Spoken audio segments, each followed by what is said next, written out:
you also see retention in our ranks at historic numbers as well. We're restoring the warrior ethos. We're also rebuilding our military.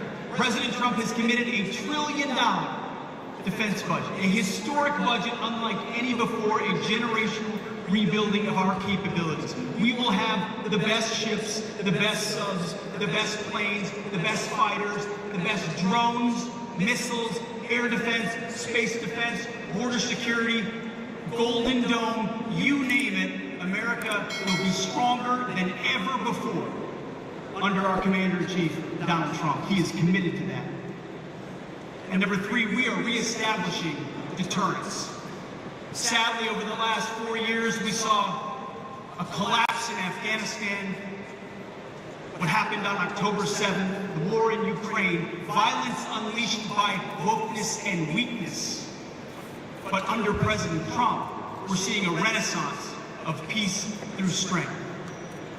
Our enemies know that we mean business, and our allies like Qatar here know that we will stand beside them. That projection of strength, that recognition of American leadership is what unleashes peace. You see, my first motto as a platoon leader was those for my platoon, Charlie Company Sector 113, was those who long for peace must prepare for war. We are warfighters, standing behind this Commander-in-Chief, prepared to deliver peace and security for the American people. And we have the greatest Commander-in-Chief possible in the Oval Office and here with us today. It's always my message to the troops, this man has your back. And that is why it is a distinct honor to introduce to you the 45th and 47th President of the United States, our Commander-in-Chief, Donald J. Trump.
like you.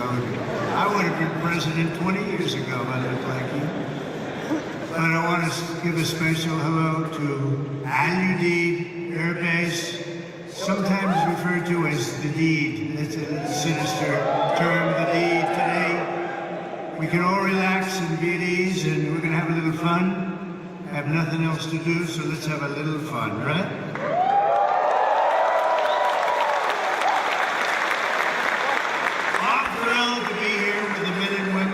American strength and pride, the warriors of the United States Armed Forces. It's an amazing group of people. You are, without a doubt, the greatest fighting force in the history of the world. That's the way it is. I said it last night. I said it's strong. We have the strongest military in the world. Not even a contest. We have the best equipment. Nobody has equipment like us. Nobody has the planes or the missiles or anything else. And as your Commander-in-Chief, I'm here to say that America's military will soon be bigger, better, stronger, and more powerful than ever before. We just did a budget. The budget was the highest by far, over $1 trillion. It's a lot. It's a lot of stuff, and hopefully it's peace and strength. Hopefully we don't have to use it, because if we use it, I feel sorry for the other guy, but we don't want to have to use it.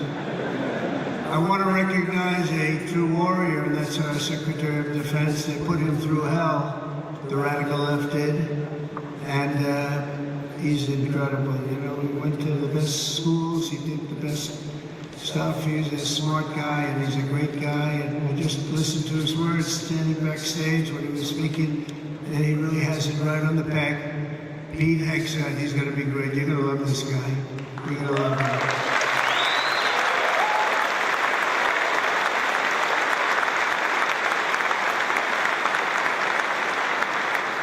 And I also want to influence you to clap for a man who's a great influencer. In fact, my son, Barron, said, Dad, you got to do an interview with somebody I hadn't heard of. But my son knew very well, he knows everyone. He said, Dad, this is before the election, you know, we won in a landslide, in case you hadn't known. But he said, Dad, you gotta do an interview with a guy named Theo Vaughn. I said, who the hell is Theo Vaughn? He said, Dad, he's such a big guy, you gotta do an interview. So he knew all the names, I didn't know the names. And where is Theo? He's around here someplace, I think. And Theo, thank you.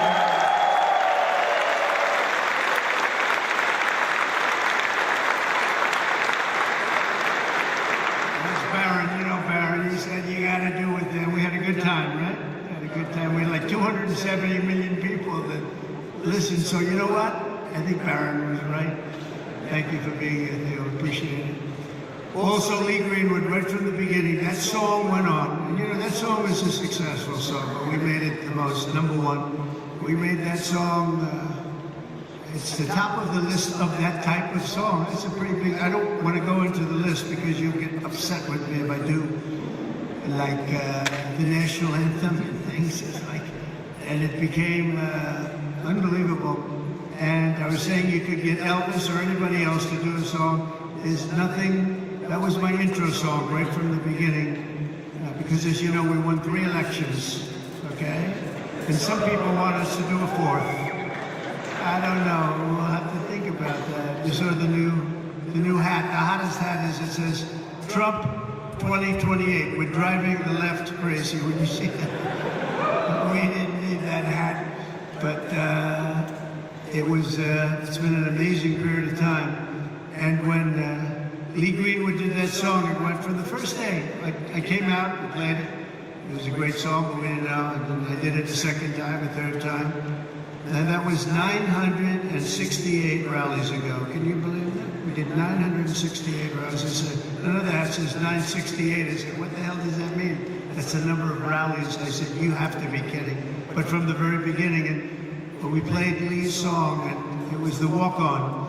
And then for the last inauguration, I had all the big singers, they wanted to do a song for me, and they wanted to have me walk on to their song, and my people, oh, that would be nice, that would be nice. And when I heard about it, we were all set. We had a lot of them, and I heard about it, and I said, I'm not switching. Are you kidding me? I'm not switching. So we stick with Lee, but there's nobody could have done better than Lee. And he's been so loyal and so great, and it's been really about 9 years of that stuff. And you know, we had honestly, we had 3 unbelievable campaigns, and it's been an honor. And there's nobody been stronger than the military in terms of backing us, nobody. So I just want to thank you all very much. Great honor. Thank you very much.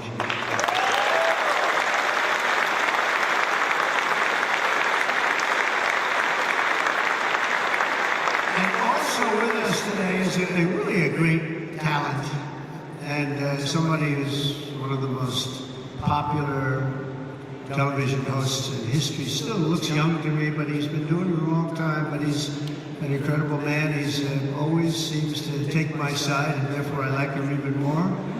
But he has common sense. We talk about common sense all the time, but he's one of the biggest in the history of television. The great Sean Hannity. He's here someplace. Sean, stand up wherever you are. Thank you, Sean. Thank you, Sean. Thank you, Sean. He was a little shy for a change, I think. I've never seen that. We're also grateful to have a very excellent ambassador, Timmy Davis. Everybody loves him. Timmy, thank you.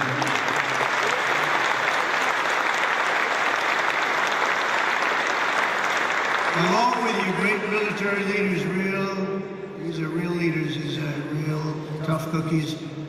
Lieutenant General Derek Trapper France, Major General David Shoemaker, Brigadier General Richard Deuce Dickens, Chief Master Sergeants Chris Murphy and Joshua Wiener, and Colonel Brian Ellis.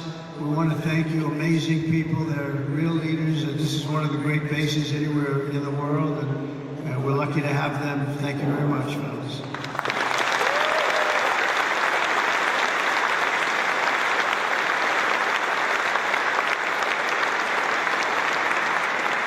And a very special thanks as well to our partners from the Qatar Army, Armed Forces. Let's give them a really special hand. They are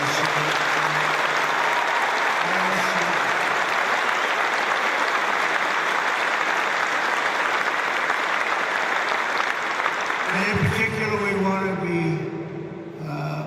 give a little special applause to somebody that's been so good. Deputy Prime Minister and Defense Minister Saud. Where are you, Saud? Thank you very much.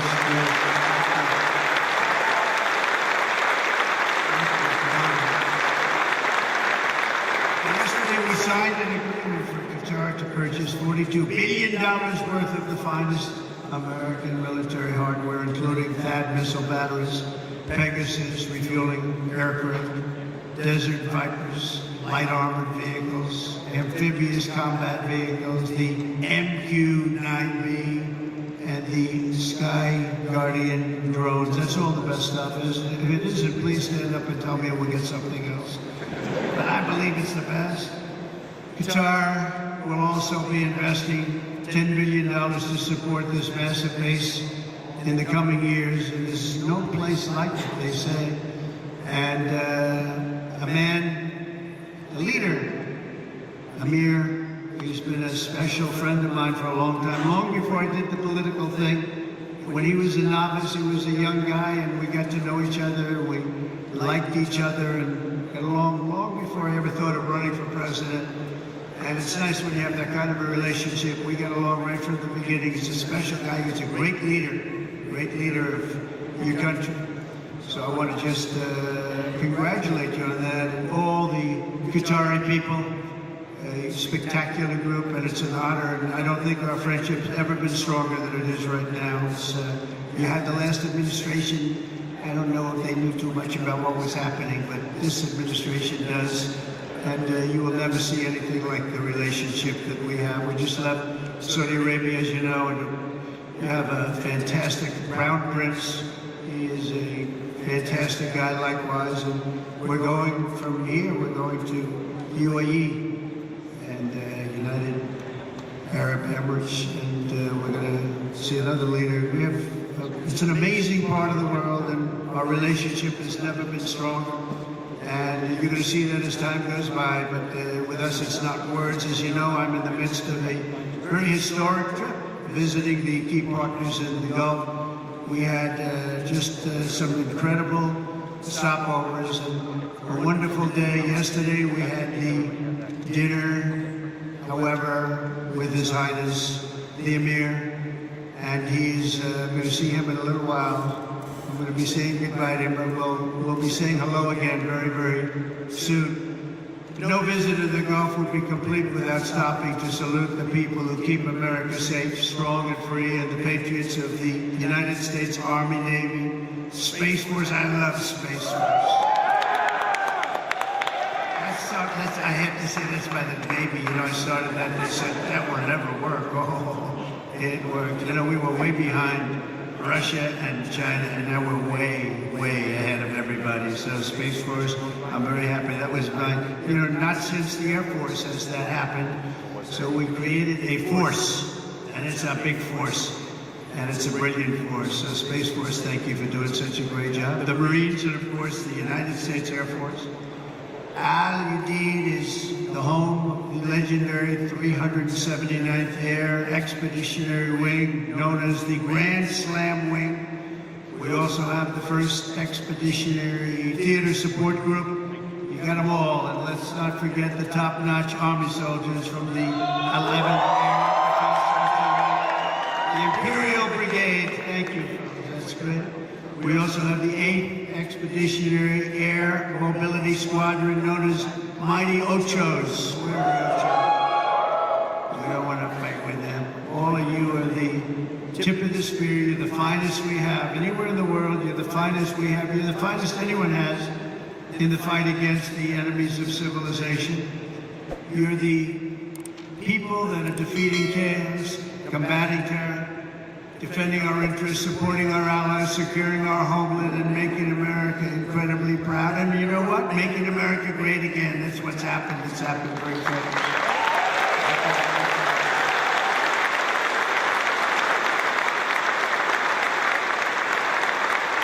As president, my priority is to end conflicts, not start them, but I will never hesitate to wield American power if it's necessary to defend the United States of America or our partners. And this is one of our great partners right here. When we're threatened, America's military will answer our enemies without even thinking about it. We have overwhelming strength and devastating force. And we had people that didn't like to talk about that, you know? They didn't want to talk about the level of quality that we have. They didn't want to talk about anything. We're going to have a big parade this year, you know, in Washington, D.C., a real parade. And I'll tell you just a little story. A week ago, I called up a certain country and they said, oh, we're celebrating the victory of World War II today, sir. Oh, really? I speak to one of the presidents or prime ministers or whatever. And they were so busy, yes, we're celebrating the victory of World War II. Then I speak to another one that they were celebrating. And the fact is Russia was celebrating, France was celebrating. Everybody was celebrating but us. And we're the ones that won the war. We won the war.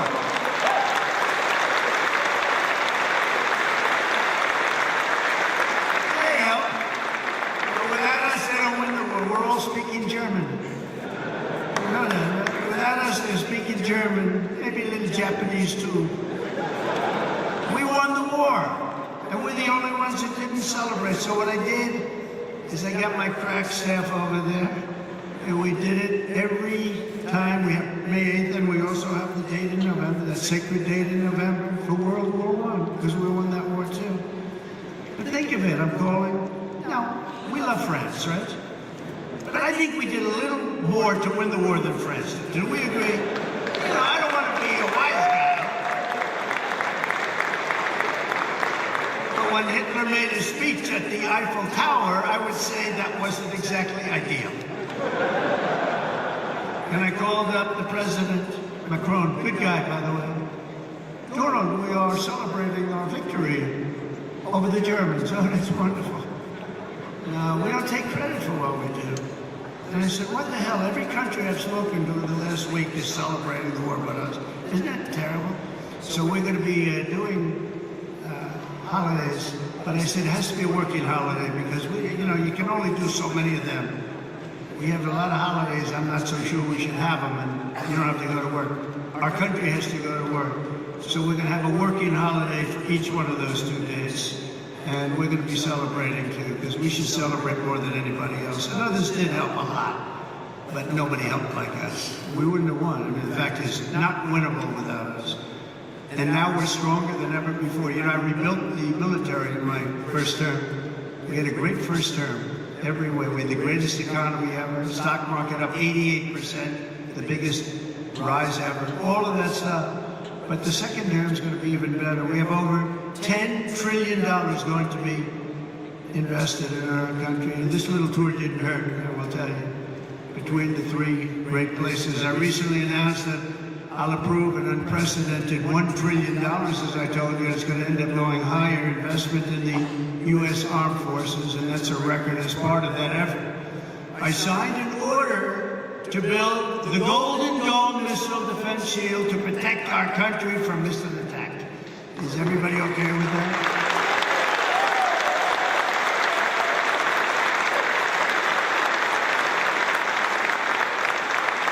It was called the Iron Dome, but I changed it to the Golden Dome. I thought it was a little more beautiful. Maybe a little more modern or something. But we're going to have it, and it's amazing, actually, what they do. It's going to cost many billions of dollars, all made in the USA. I want it all made in the USA. The days of making our parts all over the world because we have wonderful partners now. It's America first now. America first. We're going to make it all in the USA. And we're going to, by the way, it's America first, but we're going to take care of other countries. We're going to have plenty left over. Because we're doing things now. 6 months ago, our country was laughed at. Now our country is respected again at a level that it hasn't seen in a long, long time. And we're going to keep it that way. And our Air Force will soon have the world's first and only 6th generation fighter jet, the F-47. Why did they name it 47? Does anybody know? It was a nice thing, but it's quite the plane. They say there's never been anything done, but we're also looking at an increased version of the F-35. I think we're going to call it the F-55, which will be a double-engine plane. I like 2 engines on a plane. I'm sorry if I say that. But does that make sense to anybody? Does anybody agree, General? Do you agree with that? I like it. Thank you. So many of you, sir, this engine is infallible. No engine's infallible. I like 2 engines on a plane. Should have been made with 2 engines. If I were here, you would have had 2 engines, and you would have had a lot of other victories, by the way. What we're going to do, when you think of it, Russia, Ukraine would have never started. October 7th, Israel would have never happened, because Iran, as you know, is broke. They were unable to fund Hamas or anything else. Wouldn't have happened. We wouldn't have had the disaster of Afghanistan, the leaving. We were getting out, but we're getting out with dignity and strength. We're going to keep Bagram Air Base. We're going to give that up because it's 1 hour away from China.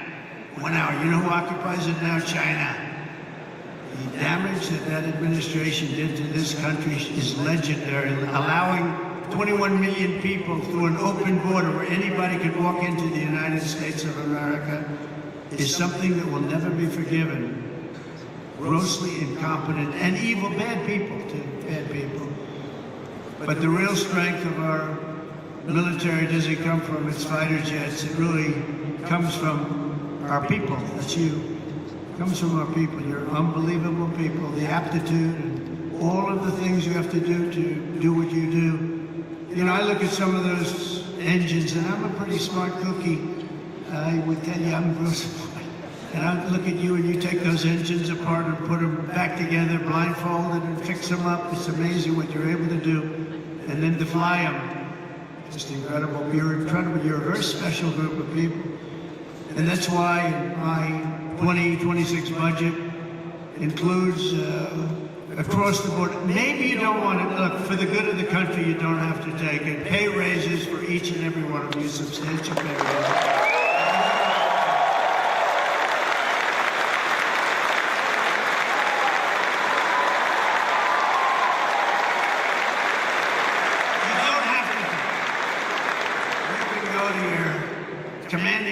officer say, sir, I'd rather not take that pay. I love my country, sir. I don't want to refuse to take it. Anybody here, raise your hand, please, if you refuse to take it. That's well, at least we have smart people. That's good. So you do your duty for us, and as Commander-in-Chief, I will always do and fulfill my duty to you. That's what I'm doing. Under the Trump administration, we're liberating everything in our armed forces from really radical social experiments carried out under the previous administration and beyond that, and actually beyond that, and restoring the strong and fierce spirit of the American warrior, the American fighter. On day one, I signed an executive order stopping our service members from being forced to endure endless training sessions on political correctness. We don't care if you're politically correct. And I directed the reinstatement of all patriots expelled from our military by the COVID vaccine mandate, which should have never happened. They're being returned at their former rank with full back pay. Very important. After years of not making our enrollment targets, to me this is the biggest thing. Our military suddenly has the best recruiting numbers that perhaps they've ever had, but certainly in 30 years. Think of that. You go back 6 months ago, we couldn't get people to join the military. Nobody wanted your job. Now everybody wants your job. So we went from having the worst numbers we've ever had in terms of recruitment. That included police officers also, firefighters, but police officers. But in the military, think of that. You couldn't get people to join the military, and now we're brimming over. We have the highest numbers we probably, minimum 30 years, but probably have ever had, because there's such an incredible spirit now in our country. We have a whole new spirit, and it began on a date, November 5th, that was election day. Under the Trump administration, America is back, and America's military is back, bigger, better, and stronger than ever before. Since my inauguration, service members stationed throughout this region have terminated 83 major terrorists operating across Iraq, Syria, and Somalia, including the #2, just recently global leader of ISIS. And I knocked out ISIS, as you know, in my term. They said it was going to take 4 years. I said, why 4 years? It's a long time. And then I met a General Raisingane. He's now the head of the Joint Chiefs of Staff, right? And he was great. He said, we could do it in 3 weeks. I said, well, I was told 4 years, General, by your television generals in Washington, D.C. And he didn't want to be disrespectful to them. He said, sir, I'm telling you, you want, we can do it in 3 weeks. And that's what he did. He knocked out 100% of the ISIS caliphate in 3 weeks.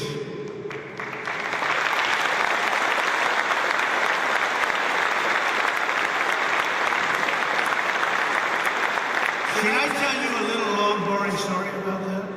Yeah. Okay, some of you have heard it because it's sort of a cool story, but I was wondering why we couldn't defeat, ISIS. We have this great military, all these great jets that we have, new all over the place, the best in the world, the fastest, the best. And I went out and I said to a certain general, Washington, D.C., a television general, not much of it. There's a real general on the television. You have the television guys and you have the real generals. And I said, General, how long will it take us? Because it doesn't make sense. We're spending a lot of money on defeating ISIS. And they don't have great equipment. They, in many cases, don't even have equipment. They're vicious and they are good fighters. We always have to respect that. Sir, it'll take at least 5 years, sir. I said, 5 years? That's a long time. I mean, we have jets, they have knives, so it's going to take 5 years. Yes, sir. I said, I don't really believe that, so I did something I've never done before. I said, I want to go to Iraq. And I want to meet with the people in Iraq because maybe they're different, but I couldn't understand how a large and powerful terror group would last so long. And so I scheduled a flight, meaning I left at 3 o'clock in the morning. It was pitch black. We left very, very under guard. We traveled through Washington, D.C. There was nobody around. Got to the hangar at about 3:15. Air Force One was waiting for us. Pilots, best looking human beings I've ever seen. Even better looking than Tom Cruise, and he's a friend of mine. Okay. These guys were central casting, and they could also fly. And we headed out about 3:30 in the morning, pitch black. We headed for Iraq, and nobody knew I was going, nobody. And we're flying, and we're starting to get close. And they come to see me, and they say, "Sir, we have a problem." What? "We're flying over enemy territory very soon, sir. Could we please turn off your lights?" I said, "My lights? We're flying in Air Force One. We just spent trillions of dollars on fighting. You can't fly in with lights on?"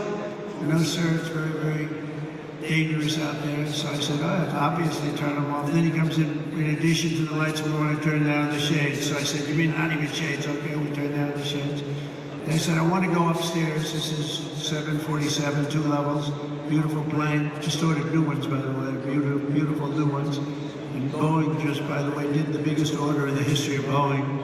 Just did with your beautiful territory right here. They ordered, I think, 160 planes. I think it's the largest order ever for aircraft. So I salute the people from Boeing, Kelly, and everybody, and General Electric. The engines are General Electric Super Prime, and I really think it's great.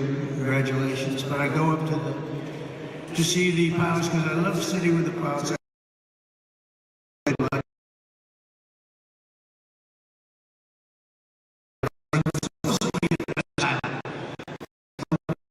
By the way, but it seems to be, I have no complaints. We land, it's like always landing on glass. I've had pilots where when you land,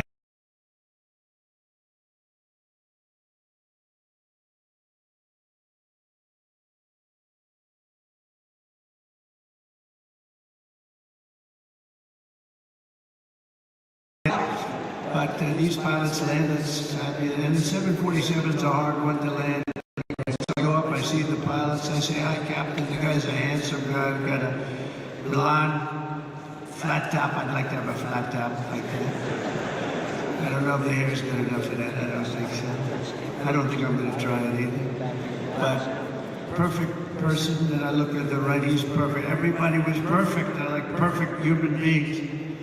I said, "How we doing, Captain?" "We're doing fine, sir. We'll be there in a half hour, sir." I said, "They want the lights turned off, Captain." And they do, "Yes, sir." They're doing the right thing. "Oh, that's great, Captain. It's great." So now we're 15 more minutes, and all of a sudden, and most of you know the sound because that's what you do, but you have the computer voice, a beautiful voice where it says 1,900. They're talking about feet.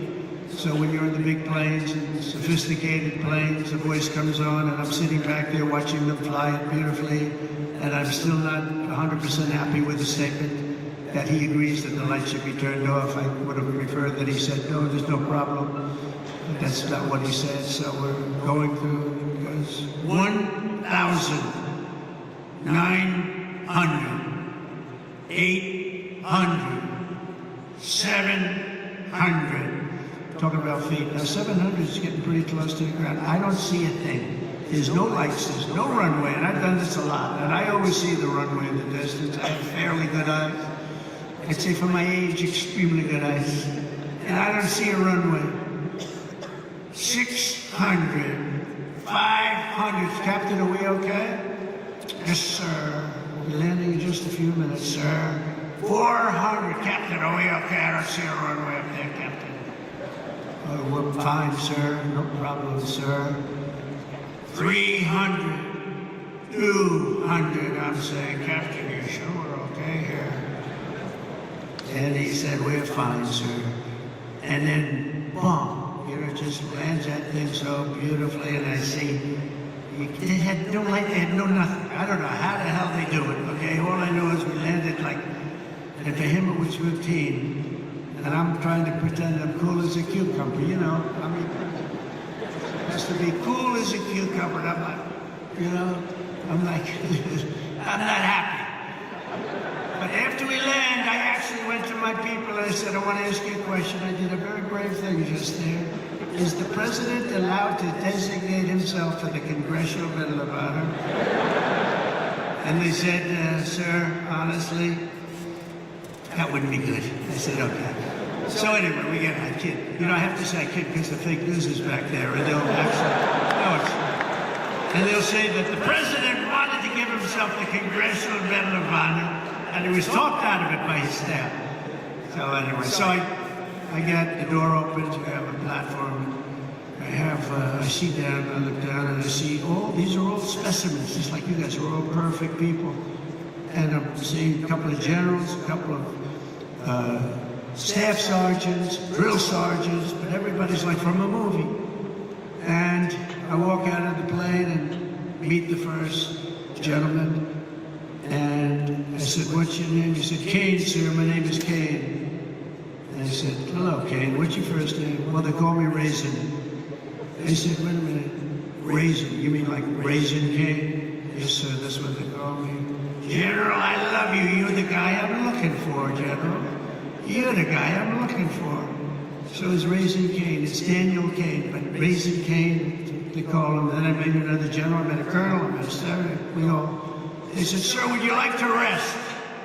He said, what do you mean rest? I've been resting in the plane. I don't want to rest. What do I have to rest for?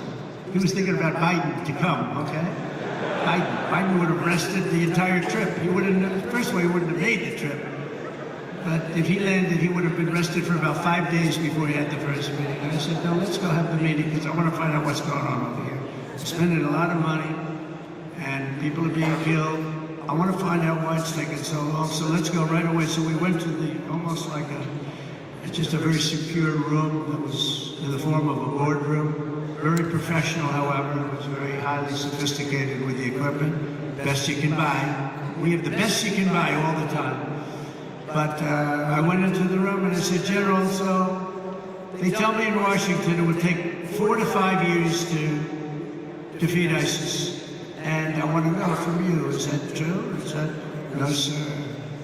But it's not my place to say, sir, because they are the ones that call the shots. I said, well, if you disagree, you do. It's not the military way, so you have to listen to them. That's the chain of command. I said, oh, that's great. I'm not sure I like that system. But how long do you think it would take you if I gave you total authority to go and knock the hell out of them? So it would take approximately 3 weeks. I say, say it again, General. I was told 5 years. Sir, it'll take 3 weeks and you'll have time left over. I said, you gotta be kidding me. Where the hell have you been? And then I sort of was really in disbelief because I said, you know, I've been here for so long, we've been fighting it. How long will we fight him? 18 years or something? And here's the guy telling me 3 weeks. So I said, General, how do you do it in 3 weeks? He says, well, sir, I don't like saying this because I do have people in Washington, but I'm going to say it. We have portable stations, we have portable runways, we have runways all over the place, we have other bases, and we're being forced to fight them from a very far away distant base, which is right here. And by the time we get there, we have to come back because there's no fuel. We're way too far away, sir. And they're over here, and he shows me a map.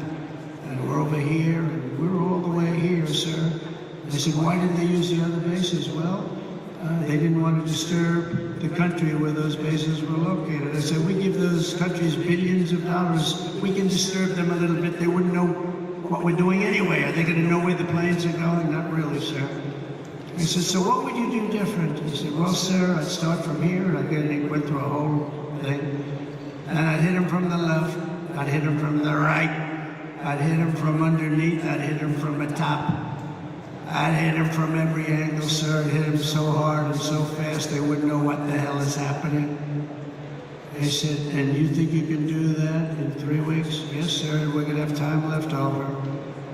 And I said, let me think about it, General. I went back to Washington, and I spoke to a couple of people, and they said, I don't think so, sir. I think we're talking about years of fighting. And then I called the General. I said, so, General, you still think you can do it in 3 weeks? And a lot of people think you can't even come close to that, sir. We'll have time left over. I said, go do it, General. Go do it. Thank you, sir. And he hit the hell out of him. He hit the hell out of him. And he calls me up, sir, we have, out of these people. And if you want, I can finish it off right now, sir. I said, well, I don't know, that's a lot. It's a lot of people. Well, these people are not good people, sir. These are not good people. You'll feel better about it. Well, they're not good people, but they're people, aren't they? And he goes, I said, you know what? Why don't you buzz them for a little while, and maybe after a day or two of buzzing them, they'll surrender. They don't know about surrendering, sir. Well, maybe they'll raise the white flag. They don't have a white flag, sir. I said, well, give it a shot anyway. He said, all we're going to do is take a couple of bullet holes in our wings. You guys know about that, right? And I said, well, let's give it a shot. And he calls up and says, let me do the job, sir. I said, all right, do the job. And we defeated 100% of the ISIS caliphate in just a very short little period of time. Totally different from what I was told in Washington, D.C. by a bunch of frickin' losers. Losers. And that's the beginning. I took that general and made him the head of the Joint Chiefs of Staff, as I told you. And he's going to be great, and he's highly respected by everybody. Just a different kind of respect. It's a real respect. But we can do our job better than anybody in the world, but you have to have the leadership at the top, and we're doing that. We're finding, we let a lot of 4-stars go. We had more 4-stars. We had, I think, 425 4-stars in World War II, which, by the way, we won. In World War II, we had 187 generals, and we had like 425 generals now, without really a war. And so we made a lot of changes, and we have the best. We have the best. We worked hard to figure the best, the real ones. We want the real generals, not the fake generals, and not the political generals, too. So we have something that's special, but it can show you really what happened. We also just apprehended, as an example, the ISIS terrorist of the Al-Baghdad, the one that caused all of the problems in Afghanistan, caused unbelievable destruction. We lost 13 great soldiers. I got to know the parents and the families of those soldiers, but you know what they don't say is the ones who were so horribly wounded, which were many. And hundreds of people were killed from the other side. I always include that. That should have never happened. That whole mess should have never happened. I think it was the most embarrassing day in the history of our country. And we're not going to have things like that happen anymore. And again, we should have kept the air base. Should have kept it. We let it go. And we left, and it was a very embarrassing moment in the history of our country. That'll never happen again. There are a lot of people that said that Russia went into Ukraine. When they saw that, they said, wow, we didn't think that was possible, but it's not possible any longer, I can tell you. That's another one would have never happened if I were president. Russia would have never gone into Ukraine. All of those things, it would have never happened. But the Afghanistan withdrawal, not the fact that they withdrew, but the fact that the way they did it was so horrible and so embarrassing. So we brought this horrible person to justice, to American justice. We caught the person that set off that bomb. And all of this is possible because of the work that you do with partnerships that you forge. In this case, it was Pakistan. And by the way, I don't want to say I did, but I sure as hell helped settle the problem between Pakistan and India last week, which was getting more and more hostile. And all of a sudden you'll start seeing missiles of a different type. And we got it settled. I hope I don't walk out of here and 2 days later find out that it's not settled, but I think it is settled. And we talked to them about trade. Let's do trade instead of do war. And Pakistan was very happy with that. And India was very happy with that. And I think they're on the way. They have been fighting for about 1,000 years, in all fairness. So I said, I could settle that up. I can settle anything. Let me set it up. Let's get them all together. How long have you been fighting? About 1,000 years. Oh, that's a lot. I'm not sure about that. I'm not sure about settling. That's a tough one. They've been fighting for a long time. But we got that settled. Everybody was very happy, I'll tell you. That looked like it was really going to be escalating out of control. But with us today is the first sergeant of the 379th Wing. Master Sergeant Patrick Elders. And Patrick, wherever you may be, where are you, Patrick?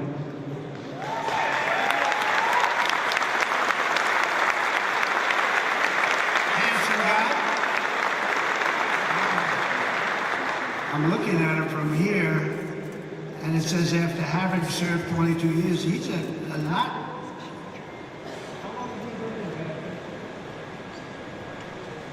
That's amazing. It looks like he's like 25 years old. I'm saying 22 years. He said, we must have this mixed up. We don't have it mixed up. I guess when you love what you do, you stay young, right? And he loves what he does, no doubt about it. But having served over 22 years in the Air Force, he's one of his, right now, this is his 6th deployment. But this time it's a little different because his stepson, Airman First Class Ashton Inman, is on his own first ever deployment nearby in Kuwait, right now in Kuwait, which is really incredible. Master Sergeant Elders is proud that 2 generations of his family are now serving the same mission in the same theater, protecting the same great American flag. So say hello to him.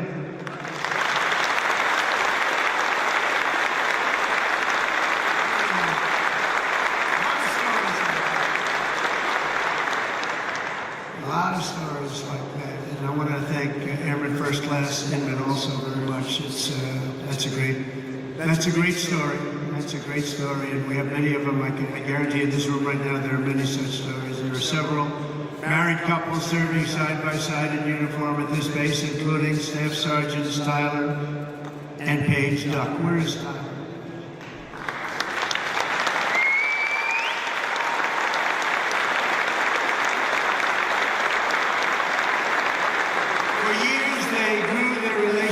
While Paige was deployed in the UK and Tyler was halfway around the world at Joint Base Elmendorf, Richardson in Alaska, conquering a 14-hour time difference. That's a lot of time difference. And now they're together at Udeid, and it's really great. So Staff Sergeants, congratulations. It's fantastic. The American people never forget that our service members and their families make incredible sacrifices each and every day so that all Americans can be safe and be free, and we love our amazing military families. Our military families are as good as you can get. The men and women here today are part of a noble tradition of service that has been passed down from one generation of Americans to the next, and your spirit and courage and sacrifice has always been there when we needed you the most. You're always there when we need you the most.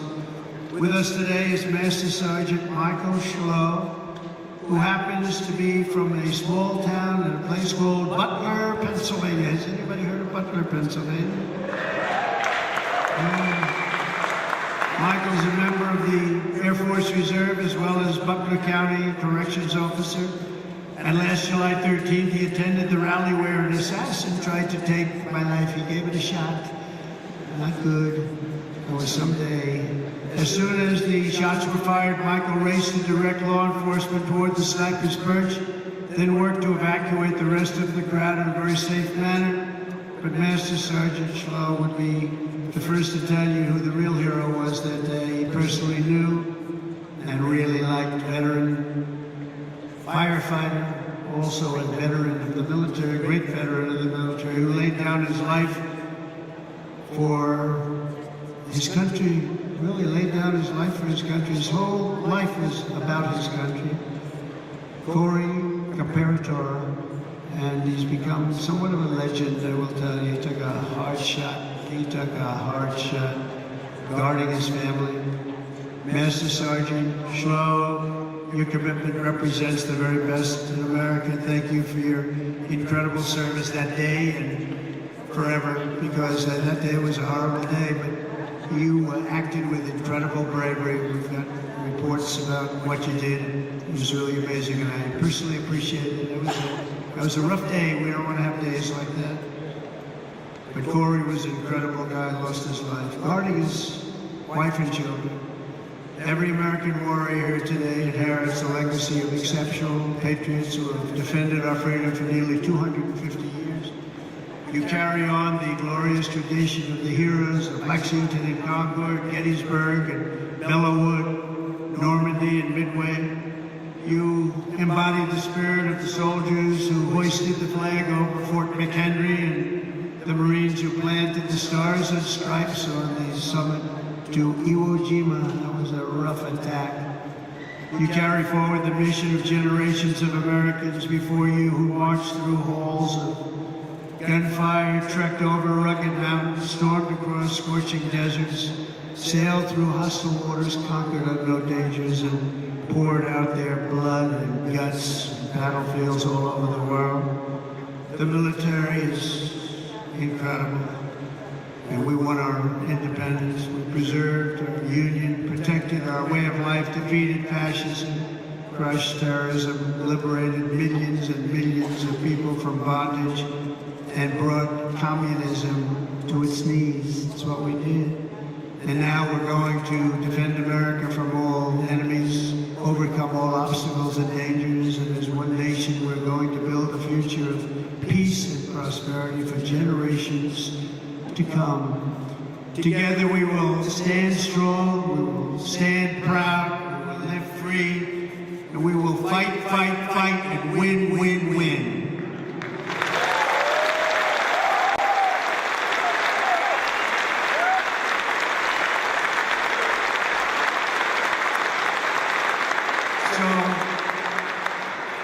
My trip is 4.5 days, but this is the one I was so looking forward to because I'm with the people that I really love and respect. We love and respect you. This is what you're doing, the service you do for your country. You keep us safe. There is no more important profession. And I was so proud to see those reports coming in just a few days ago saying that the enrollment is at the highest level ever, especially when I had to suffer running against a group of people that were very inappropriate, where they allowed that reputation of what you stood for and what you stand for to deteriorate to a point where we weren't able to recruit. So just remember this, you have a job now that everybody wants. Everybody wants to be doing what you're doing. It's a special job, and I'm so proud. When I saw those numbers come across the board that we set the record for enrollment in the military, and we took that from the exact opposite just 6 months before. I was very, very proud of that. We have a great country. We have a proud country. We have a country that's respected all over the world. And as I said before, a year ago we were laughed at, but nobody's laughing at our country anymore. We're the most respected country anywhere in the world. And thank you very much, and enjoy your lives, and God bless America. Thank you very much.